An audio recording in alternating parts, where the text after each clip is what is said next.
Sud Radio Média, Valérie Expert, Gilles Gansman. Bonjour à toutes et à tous, nous sommes le lundi 2 décembre, bienvenue pour ce 10h midi. Bonjour Gilles Gansman. Bonjour Valérie. Et cette semaine, l'événement, évidemment, vous l'avez entendu dans le journal, c'est la réouverture de Notre-Dame. Bonjour Michel Izard, merci d'être avec nous. Ce n'est pas vous qui avez reconstruit Notre-Dame. Néanmoins, vous avez contribué grandement à suivre le chantier. Vous êtes journaliste à TF1, bonjour. Bonjour Valérie, bonjour. Et oui, le hasard voulait que, avant l'incendie, vous étiez sous la charpente, celle qui a pris feu. C'est quand même incroyable. Oui, c'est-à-dire il y a des moments, c'est étonnant, des moments où il y a des conjonctions, une sorte de coïncidence, quelque chose qui se passe. Et moi, j'étais déjà très très intéressé, même un peu fasciné par ce chantier avant, parce que souvenons-nous que c'était un chantier avant que Bien ça sûr. brûle. On était en train de bâtir un échafaudage qui allait monter à 100 mètres pour entourer la flèche et pouvoir restaurer la toiture, la couverture de plomb. Et moi, je suivais avec Bertrand Lachasse ce chantier. Et il était déjà extraordinaire parce que c'était un échafaudage qui était une prouesse technique, un chef-d'œuvre technique, parce que il devait monter sans s'appuyer sur les murs, sans peser sur la flèche. Et à l'intérieur, ils étaient en train justement d'étayer la charpente à l'intérieur pour pouvoir poser cet échafaudage à l'extérieur. Et c'est ainsi que le mercredi 10 avril 2019, à 11h du matin, nous sommes entrés sous cette charpente, on a filmé les échafaudeurs, les ouvriers, les bruits, et 5 jours après, elle a brûlé et elle a disparu. Et l'incendie, est-ce qu'on en connaît aujourd'hui la cause? Il y a eu évidemment, comme à chaque fois qu'un événement comme celui-ci se produit, mais c'est vrai que le fait de réexpliquer qu'il y avait des travaux à ce moment-là, vont dans le sens d'une... C'est-à-dire que ce qui s'est passé, c'est que tout de suite, on a fait le lien entre travaux et cause de l'incendie. Et en fait, ça, ce n'est pas établi, en fait. Ils ont fait une enquête, elle n'est pas d'ailleurs... Ce que vous êtes en train de nous dire ce matin, c'est qu'il n'y a aucun lien entre les travaux et l'incendie pour l'instant ? Disons que ce lien n'est pas clairement établi. Ah bon ? Et il n'est pas... Non. Il n'est pas dit que ce sont les travaux qui ont causé l'incendie. L'enquête est d'ailleurs toujours pas finie. Mais si vous voulez, ce qu'on sait, c'est que l'incendie a démarré à l'angle sud-est de la croisée du transept. Ça a pu être localisé. La température à cet endroit-là est montée à presque 1100 degrés, c'est-à-dire le moment où l'acier est en train de commencer à fondre, vous voyez. Donc, si c'était un mégot de cigarette, etc., la trace est difficile à retrouver. Et malheureusement ou heureusement, je ne sais pas, puisque maintenant on est dans une période de, on va dire, de joie, de satisfaction, de l'avoir, savoir que... Oui, mais si c'est criminel, ça serait intéressant de savoir. Alors criminel, apparemment, la thèse a été écartée, réécartée. Et il n'en est apparemment plus question. Mais vous avez raison, tournons-nous vers la reconstruction, la réouverture de Notre-Dame. On va en reparler avec vous dans un instant. Tout de suite, c'est le zapping. Sud Radio Média, l'instant zapping. Valérie, un acteur hors norme, césarisé 3 fois par son jeu incroyable dans Un prophète, Quai d'Orsay. De battre mon cœur s'est arrêté. Je parle évidemment de Nils Arestrup. Il est mort à l'âge de 75 ans, laissant ses 2 jumeaux de 12 ans et sa femme Isabelle Nouvelle. C'est un acteur hors norme sur scène, mais aussi dans la vie. Alors, je vous ai mis, il avait poussé un coup de gueule mémorable chez Laurent Delahousse au moment du Covid sur la façon dont on parlait aux Français et dont on les infantilisait. Écoutez.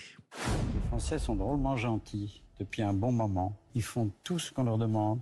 Ils font tous les efforts qu'ils peuvent. Et quand j'entends, excusez-moi de dire ça, mais une information qui venait, je crois, de l'Académie de médecine proposant aux gens qui sont dans un métro à 7h du matin de ne pas parler parce que ça risque de faire des postillons alors qu'on est dans une situation proche. Quand on dit ça aux gens, il faudrait quand même aussi leur parler avec respect, expliquer pourquoi on fait ça et ne pas leur donner des ordres aussi brutaux.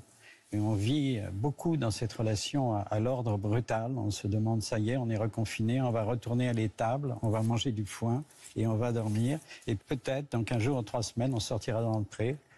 pour manger un peu d'herbe. C'est pas une vie, quoi. Je veux dire, il faut être gentil avec les gens. France 3 diffusera ce soir Diverto sur son antenne, et Canal+ va reprogrammer Baron Noir, dont il était évidemment un personnage important. Près de 80 millions récoltés, Valérie, dans le Téléthon ce week-end.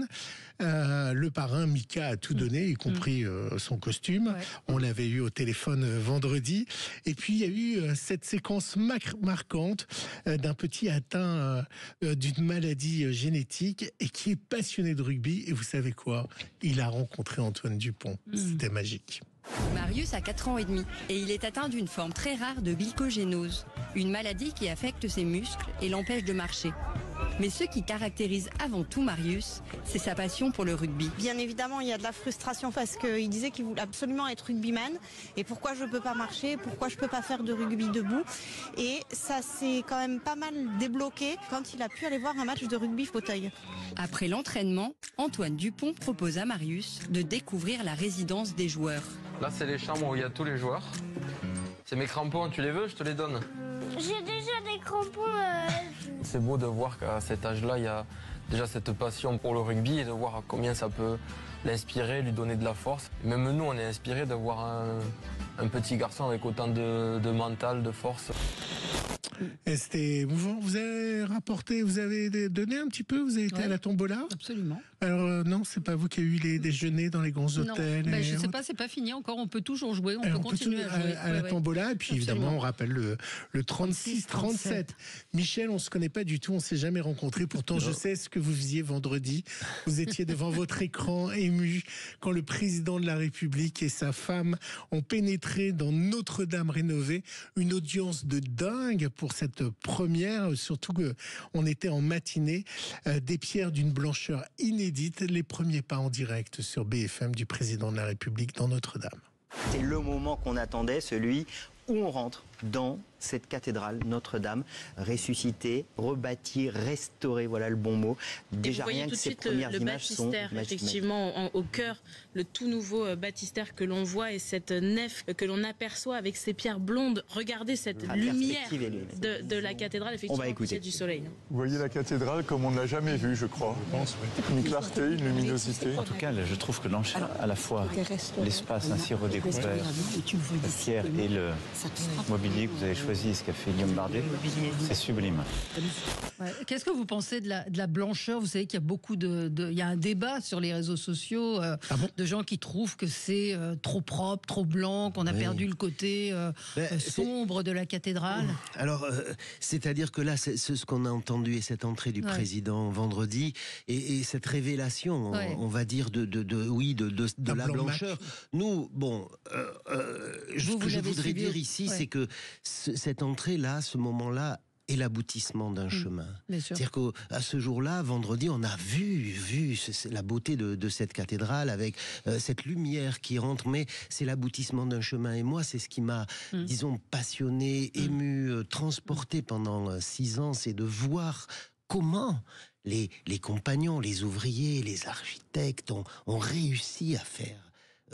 Je dirais, oui, d'une certaine façon, oui, cet exploit de le faire bien, de le faire vite, et dans les temps qui étaient impartis, de le faire bien, grâce, bien sûr, à tous les dons qui avaient été donnés et qui ont permis financièrement de réaliser ce travail. Mais c'est un chemin, et c'est ça qui est beau, peut-être plus encore que le résultat. Mais vous qui l'avez connu avant et après, et donc c'est vrai que de la voir blanche comme ça, c'est un choc. C'est surprenant parce que c'est vrai que quand on entrait dans Notre-Dame avant, eh bien, elle était sombre, elle était noire, grise, elle était sale. Et là, si vous voulez, ils ont essayé des techniques, et la meilleure technique qu'ils ont trouvée pour non seulement la dépolluer de toutes les poussières de plomb, mais aussi pour redonner à la pierre cette blondeur du calcaire lutétien des origines, ils ont appliqué une couche de latex à la bombe, comme des peintres en bâtiment, une latex. Le latex sèche, il absorbe tout, et ensuite, comme un pot, comme on ferait un gommage devant dans sa salle de bain. On enlève et on entend cette peau qui crisse. Et à l'envers de la peau, on voit toutes les poussières. Et derrière, le mur se révèle, il est tout blanc. Et moi j'ai vu ces opérations se dérouler. Là, c'est pour ça que je dis que le chemin était vraiment quelque chose de beau, parce que justement, on l'a vu petit à petit se dévoiler, se révéler et montrer un visage, parce que visiblement il y a des gens qui trouvent que c'est peut-être trop propre. Alors bon, elle se ternira parce que l'exhalaison des respirations, etc. fera que il se trouve que là aujourd'hui elle est comme ça, mais dans 100 ans, et avec Notre-Dame, il ne faut pas raisonner pour demain ni après-demain, il faut raisonner pour dire ça va donner quoi dans 100 ans, dans 1000 ans peut-être. Alors, les vieilles pierres, les monuments, on le sait, ça excite le Stéphane Bern. Oh là là.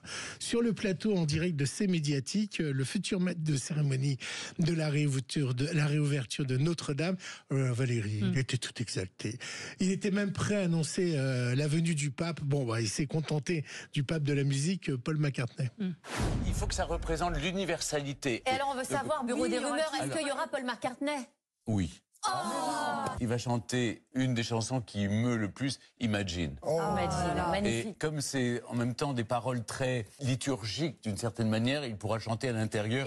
Il a eu l'autorisation exceptionnelle de chanter à l'intérieur, parce que quand c'est liturgique, on peut chanter dedans, et quand ce n'est pas, c'est dehors. Alors par exemple, s'il y a des rappeurs, ça sera dehors. J'ai pas vu ça dans mon programme. J'ai peut-être pas tout regardé. Mais si, non, il y aura bien sûr. Pharrell Williams. Il y a Pharrell Williams. Alors, Paul McCartney qui chante Imagine, ça pour imaginer, il a imaginé le Stéphane Bern. Après cette annonce démentie par la productrice du chanteur, qui dit mais il sera même pas en France, il sera en concert ailleurs.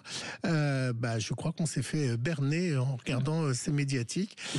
Il n'y aura pas Paul McCartney, il y aura peut-être Pharrell Williams, mais c'était incroyable d'annoncer ça avec la chanson, avec un incroyable moment de télé.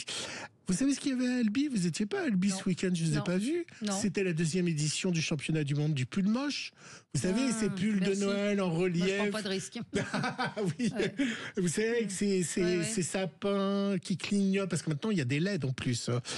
Du coup, je vous fais écouter la chanson du pull moche des Fatal Picard.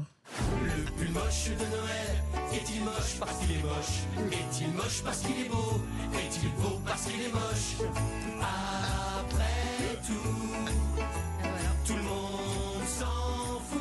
Un bon sujet pour le trésor de TF1. Ça c'est sûr qu'il y aura le phénomène des pulls moches. Juste, j'ai une camarade de TF1 me dit que les audiences étaient pourries de la retransmission de Notre-Dame. Elle va pas dire le contraire, elle est jalouse. Et que le score de TF1 le score de France 2 était pas bon, et que le journal de TF1 fait 44% de part de marché. Je parle pas du journal. Oui, non, mais je parle de la cérémonie. Mais même la retransmission était pas bonne du tout. C'était pas bon. En termes d'audience, c'était pas bon. Il n'y a pas beaucoup de monde, pas du tout. Faut changer de chaîne. On dit que le trésor de TF1 est toujours le premier, et pas que de TF1 d'ailleurs. Les journaux de TF1 sont toujours au top.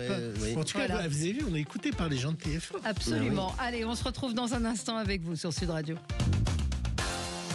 Le 10h midi, Sud Radio Média, Valérie Expert, Gilles Gansman. Sud Radio Média, l'invité du jour. L'invité du jour, c'est Michel Izard, journaliste, grand reporter. Les auditeurs, téléspectateurs de TF1 vous connaissent bien, connaissent votre voix reconnaissable entre mille. On vous avait invité d'ailleurs pour évoquer la première saison de reportage Sauver Notre-Dame, puisque vous aviez suivi tout ce qui s'était passé après l'incendie. Deuxième saison de reportage avec Reconstruire Notre-Dame. Ce sont 5 épisodes inédits. Le retour de la flèche, la charpente retrouvée, et puis le coq et le toit. Vous avez suivi toutes les étapes de ce chantier. Il faut dire. Précisons, c'est sur TF1+. C'est sur TF1+, donc c'est déjà en ligne. Oui, vous pouvez le voir en ligne du lundi au vendredi. À partir d'aujourd'hui jusqu'au 6 décembre, ce sera sur Histoire. Sur la chaîne Histoire aussi. 20h. Et ce sont des reportages qui sont passés aussi dans les JT de TF1. Alors, si vous voulez, c'est une approche, parce que si vous voulez, moi j'ai eu la chance d'aller sur ce chantier. C'était quelque chose de passionnant. Et on a engranger une telle matière. Et on a fait un peu la chronique de ce chantier pendant 5 ans dans les journaux télévisés, très très régulièrement, très souvent. Et puis, il y a eu cette possibilité de faire un documentaire pour TF1+, qui là n'est pas, c'est une espèce un peu un ovni, enfin en tout cas pour moi une grande nouveauté, de faire quelque chose qui ne va pas directement à la télé, qui est pas sur une antenne et qui est exclusivement sur la plateforme en streaming.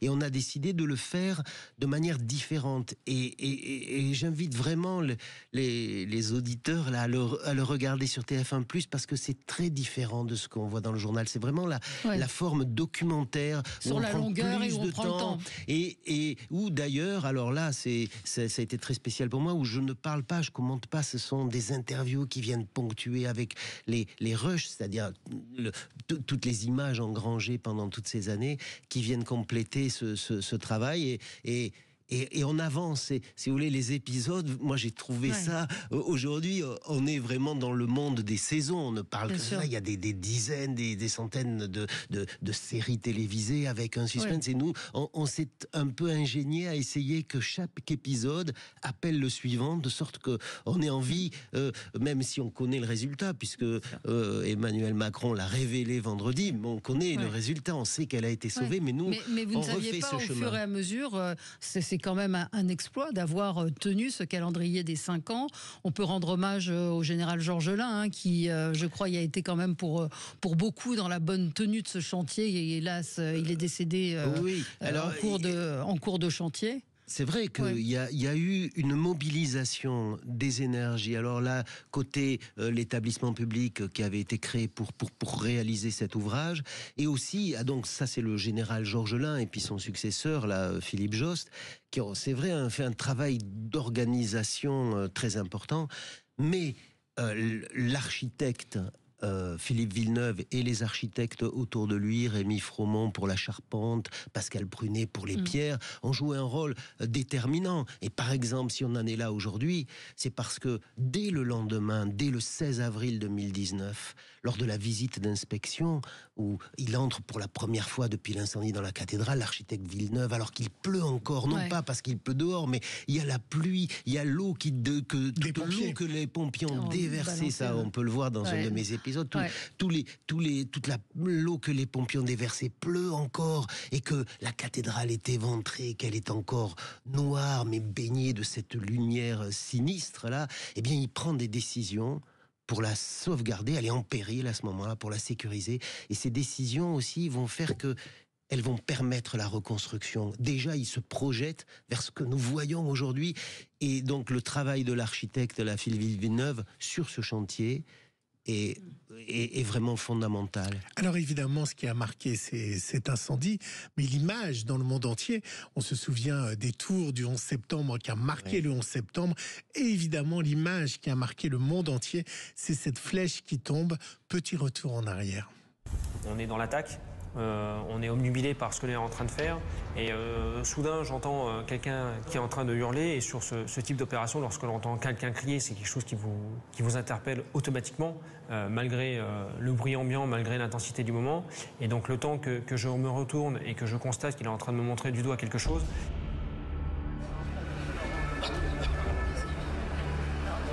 je vois la flèche commencer à osciller.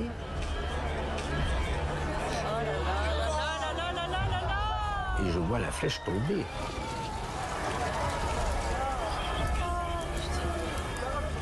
C'est un spectacle que je ne souhaite à personne, tout au moins à aucun acteur. Quand on voit sa cathédrale partir ainsi en fumée, je me dis, voilà, notre pauvre cathédrale. Ça, je pense que c'était un des moments les pires, je pense, de cette soirée. Ce symbole qui s'effondre, c'est absolument terrifiant, insupportable. On aurait pu perdre Notre-Dame ? Oui, apparemment, d'après ce que dit l'architecte, les murs... Ça s'est joué à pas grand-chose, en fait. Disons que les murs, par exemple, l'opération qu'ils ont faite tout de suite après, parce qu'on a parlé de la bataille des pompiers, qui a été une formidable bataille gagnée. Et dans les 3 jours qui ont suivi, il y a une autre bataille engagée par les architectes, par les échafaudeurs, les maçons, les tailleurs de pierre qui étaient là et qui connaissaient ce chantier, pour prendre les décisions et les mesures d'urgence. Par exemple, le pignon du transept nord, celui qui est donc côté nord, qui vacillait, il était comme une voile de bateau, il s'apprêtait à tomber, il a fallu le renforcer. En 24 heures, ils ont fabriqué les étaiements pour le faire, et ensuite il a lancé la sécurisation des arcs-boutants, parce qu'une cathédrale gothique, parce que là, ce qui est génial avec ce chantier, c'est qu'on a découvert, on a appris des choses, et par exemple, c'est un équilibre de finesse, d'ajustement. Une cathédrale gothique, et tout se répond. La toiture avait disparu. Elle pesait, elle stabilisait les murs. Les murs étaient flottants.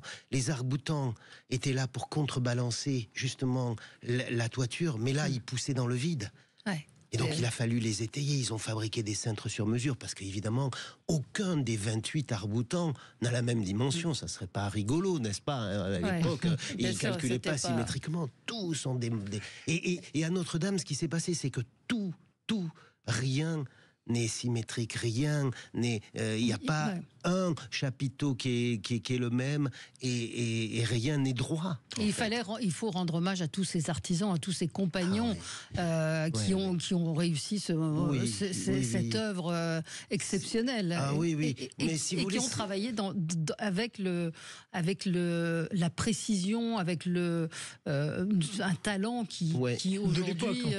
c'est ça, qui ont su s'adapter en fait à l'édifice. C'est vrai, et à toutes les étapes, au moment de la sécurisation. Moi, je me souviens plusieurs fois, il y a une phrase que j'ai entendue de la part de plusieurs compagnons, et enfin, pas une phrase, mais une notion en quelque sorte. Il disait, il faut trouver une solution, rien n'est droit, et puis c'est un chantier, c'est grand, et puis il finissait, quand il n'avait plus de mots, plusieurs m'ont dit, c'est Notre-Dame. C'est Notre-Dame. Et pourquoi vous êtes si engagé? C'est Notre-Dame. Et justement, est-ce que, c'est une question un peu délicate, est-ce qu'on sent la présence de Dieu? Alors, écoutez, moi je dirais pas ça. Je placerai pas sur la question, en tout cas ce que je ressens moi, sur le plan religieux, mais quand même un peu sur le plan, je dirais, spirituel. C'est-à-dire que moi, ce que j'ai aimé aussi, c'est sentir l'esprit, l'état d'esprit, et l'esprit dans lequel on faisait les choses pour les retrouver les gestes, et puis pour respecter le lieu parce que c'est un lieu religieux peut-être, mais aussi respecter le lieu parce qu'il est tout simplement beau, cette architecture est magnifique. Est-ce qu'on sent quelque chose de différent? Parce que dans votre reportage, et puis c'est une photo qu'on a vue dans les journaux, c'est cette Marie, la Vierge, qui est la seule presque survivante, la statue, qui est presque la seule survivante, avec à ses pieds toute la cathédrale qui est effondrée, noire, et elle qui reste maculée blanche. On l'a vu également là dans la lumière, mais au moment de l'incendie, elle n'a rien. Oui, c'est bon, on peut dire c'est un miracle. La Vierge qu'on appelle la Vierge du Pilier, qu'on appelle la Notre-Dame, qui est une très très belle statue du début du XIVe siècle, elle a vu la flèche s'effondrer à ses pieds, mais vraiment à ses pieds. Et elle n'a pas eu une égratignure. Et donc, bon, c'est beau. D'ailleurs, ensuite, ils l'avaient mis dans une chapelle pour la protéger, parce qu'ils avaient peur que le reste lui tombe dessus quand même. Donc, ils l'ont vite enlevé. Ils l'ont mis dans une chapelle. Et les ouvriers, les compagnons, venaient la voir aussi. Et moi, je pense qu'il n'y a pas... Enfin, si vous voulez, c'est pas forcément religieux, mais il y a quelque chose... Souvent, les gens disent... On sent bien qu'il y a quelque chose qui nous dépasse. Mais c'est parce que, aussi, c'est un monument qui a 800 ans, c'est un monument emblématique, et puis c'est un monument qui est beau. On a, à la faveur de ce chantier, redécouvert la beauté non seulement du monument, des pierres, des vitraux, des sculptures, mais aussi retrouver la beauté intrinsèque disons, en plongeant dans le cœur de Notre-Dame, parce qu'on a retrouvé aussi la manière dont on l'avait construite en la reconstruisant, alors qu'elle était finalement très très connue, mais Mais on ne connaissait pas et presque ignorait en même temps. Mais qui était allé à Notre-Dame moi, j'avoue que je n'étais pas allée depuis des années. Maintenant, on a tous envie d'y retourner. Et puis, on ne savait pas comment elle a été fabriquée. Absolument. On va se retrouver dans un instant avec vous, Michel Izard, pour continuer de parler de cette série de documents, reconstruire Notre-Dame sur le chantier historique de Notre-Dame de Paris. 5 épisodes inédits avec le retour de la flèche. On va parler de la flèche et du coq aussi. Oui. Avec vous, et vous répondrez aussi à la question de Stéphane, un auditeur qui dit: est-ce qu'on a fait des découvertes qui n'auraient jamais été possibles sur cet incendie? À tout de suite. Le 10h midi, Sud Radio Média, Valérie Expert, Gilles Gansman, Sud Radio. Le supplément média. Le supplément média, nous parlons évidemment de l'événement de cette semaine et l'événement mondial, on peut le dire, la reconstruction, la réouverture de Notre-Dame et la reconstruction de Notre-Dame, chantier qui a duré 5 ans avec la promesse tenue qui avait posé Emmanuel Macron, donc 5 ans pour reconstruire Notre-Dame. On va parler avec vous du retour de la flèche, du coq également, et répondre à cette question que vous pose un auditeur. Est-ce qu'il y a des choses qu'on a découvertes dans les fouilles qu'on a pu faire à cause de l'incendie? Alors, grâce à l'incendie, il y a plusieurs choses qui ont été découvertes. C'est vrai qu'ils ont... Grâce ou à cause? Grâce à l'incendie. Parce que, je vais dire un truc qui va choquer, mais cet incendie est au bout du compte, une bénédiction. Parce qu'il a permis, justement, de refaire une cathédrale et de comprendre comment elle avait été faite en la refaisant, de découvrir des choses. Les fouilles à la croisée du transept, là où s'était effondrée la flèche, eh bien, elles ont permis de découvrir des sarcophages, de retrouver l'ancien jubé. Le jubé, c'était une structure qui séparait le chœur où il y avait les prêtres des fidèles. Au XVIIe siècle, je crois, on l'a fait tomber, c'était plus la mode. Et à l'époque, ils s'embarrassaient pas, ils le cassaient, ils le mettaient dans le sol. On l'a retrouvé avec encore de la polychromie, ces statues. Et on s'est retrouvé, moi j'étais avec l'échafaudeur en chef qui était en train de dresser l'échafaudage là, qui allait monter à cet endroit-là, et il regardait, il était nez à nez avec une statue qui le regardait avec ses yeux et qui datait du XIIIe siècle, et qui était enfouie là et dont on ignorait totalement l'existence. Ouais. Mais il y a aussi une autre chose qu'on a découverte, parce que Notre-Dame était très peu connue, et par exemple les voûtes, elles ont été percées à plusieurs endroits. On s'est aperçu, là, on a vraiment compris que Notre-Dame était, même à l'époque de sa construction, un chantier, un laboratoire. Pour pouvoir, à l'époque, c'était là, en 1163, quand il commence à vouloir l'élever, c'était la plus haute de la chrétienté. C'était la plus haute, les voûtes les plus hautes du monde. Qui décide de construire Notre-Dame? C'est l'évêque de Paris qui s'appelait Maurice de Sully, et c'est au moment où Paris devient une ville très importante, et il décide de faire ça, il décide de la faire la plus haute possible. Pour faire une cathédrale haute, il faut qu'elle soit légère. Et donc ils ont trouvé un moyen au fur et à mesure de la construction de faire des voûtes de plus en plus légères. À certains endroits au plus épais, les voûtes font 25 cm, au moins épais, elles font 19 cm. Mais s'il n'y avait pas eu l'incendie et les voûtes à jour, on a eu un plan avec cet incendie, on a eu en quelque sorte un plan de coupe. On l'aurait jamais vu, parce qu'on serait jamais allé démonter les voûtes de Notre-Dame pour savoir si elles faisaient 19 cm ou 25, vous voyez. Et donc là, on a découvert ça. Et c'est beau parce que c'est à la fois scientifique, intellectuel, spirituel et technique. Pourquoi on a construit Notre-Dame au milieu de la Seine? Pourquoi cet endroit-là précisément? Il y a une raison ou pas du tout? Je pense qu'à l'époque, je ne veux pas me référer à Astérix, mais quand il regarde Lutèce, il n'y a qu'un endroit qui est occupé, c'est cette île de la Cité, parce que là, sur ce plan historique, là, je ne saurais pas, mais c'est quand même le cœur de la Cité de Paris. Ce qui a été, pendant l'incendie, un choc, c'est la chute de la flèche, qui a été, pour le coup, là, on le voit dans les épisodes 3 et... dans les premiers 2 épisodes, les secrets de la flèche de Viollet-le-Duc. Et puis l'érection de la flèche à nouveau. Oui, ça c'est un moment, je dois dire... C'est quoi? C'est pour vous, ça a été le plus intense? D'un point de vue émotionnel, pour moi, le plus fort, ça a été quand l'échafaudage qui a permis la reconstruction de cette flèche est arrivé à 96 mètres de hauteur. Parce qu'on s'était donné rendez-vous avec l'échafaudeur juste avant l'incendie. Il nous disait, dans 2 mois, on se donne rendez-vous et on va gratter la crête du coq, parce qu'on sera là-haut pour pouvoir finir notre travail. Et ce rendez-vous, on l'a tenu, mais 5 ans après. Et je peux vous dire, quand on était là-haut, ça me bouleverse encore, mais quand on était là-haut et qu'on l'a vu, lui, refaire le film de tout ce qui s'était passé, l'incendie, démonter l'échafaudage calciné, refaire cet échafaudage qui est un chef-d'œuvre technique pour abriter comme une chrysalide la flèche qui montait à l'intérieur. C'était vraiment un moment très fort. Très fort. Et le coq, donc... Et pour Bertrand Lachat aussi, le caméraman qui m'accompagne, c'était fort. Vous avez découvert vous avez l'habitude, vous au 13h, entre autres de TF1, donc de suivre, de bien connaître la France, les artisans, mais vous avez été surpris par certains métiers, par certains artisans, par leur savoir-faire. Je pense en particulier au dernier épisode sur le coq et le toit avec ses couvreurs et ses ornementistes dont on découvre le travail.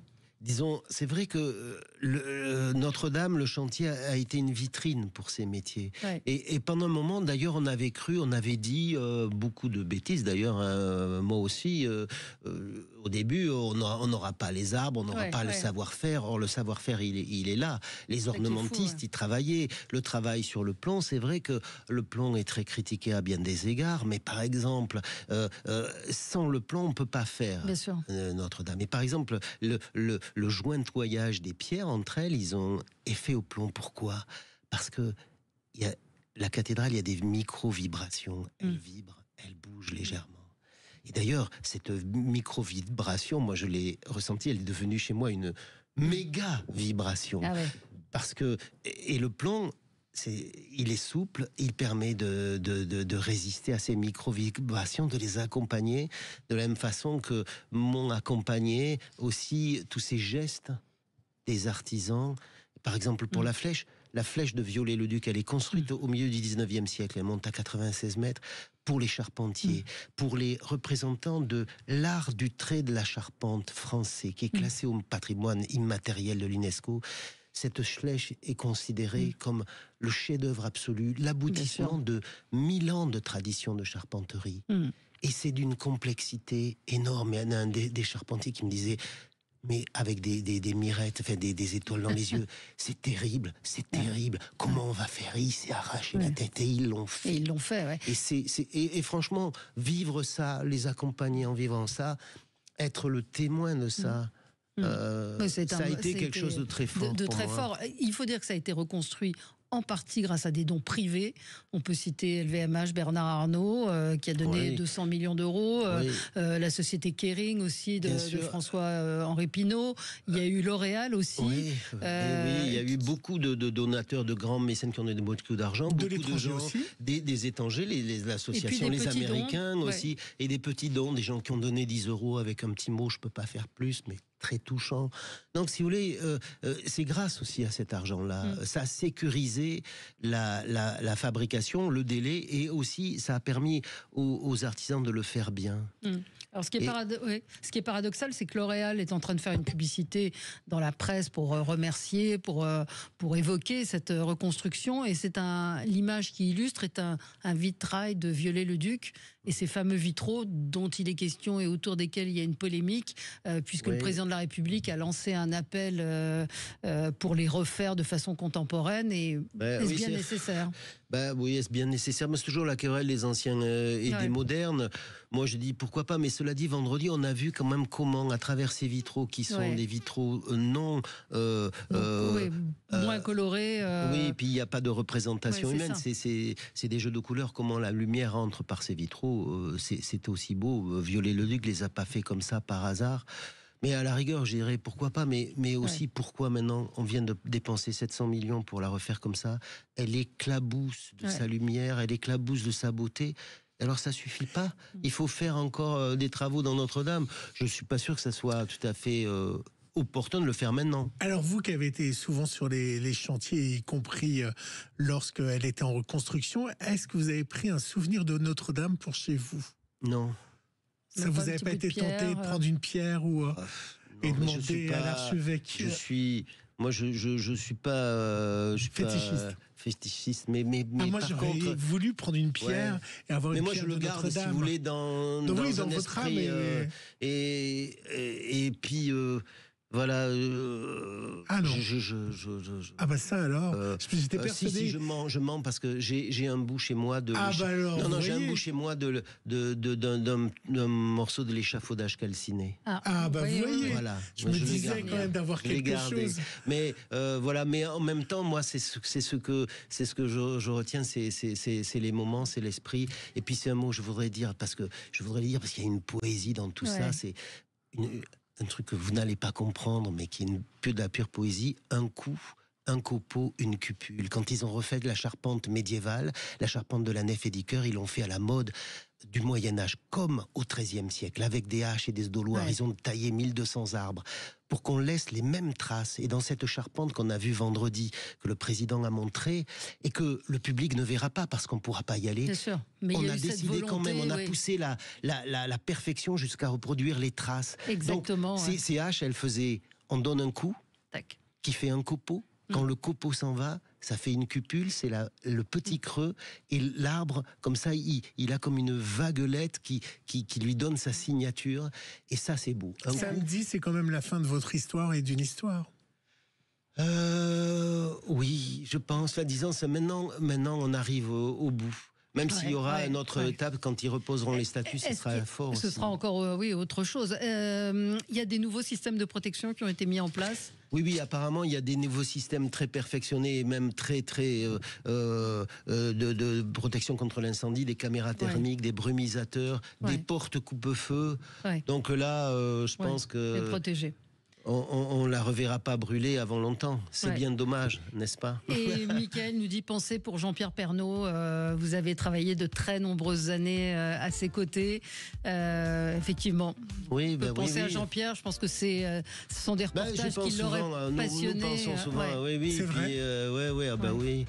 Ben oui, puis lui, quand même, il a accompagné aussi dans le journal. Il a quitté le journal en 2020. Et on a fait pas mal de sujets avec lui.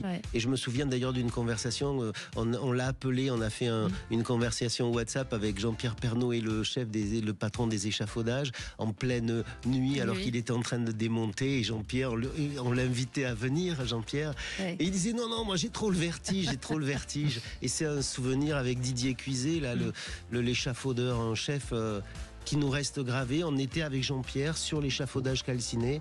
Ça aussi, pour moi, c'est un moment c'est des moments émouvants et très forts.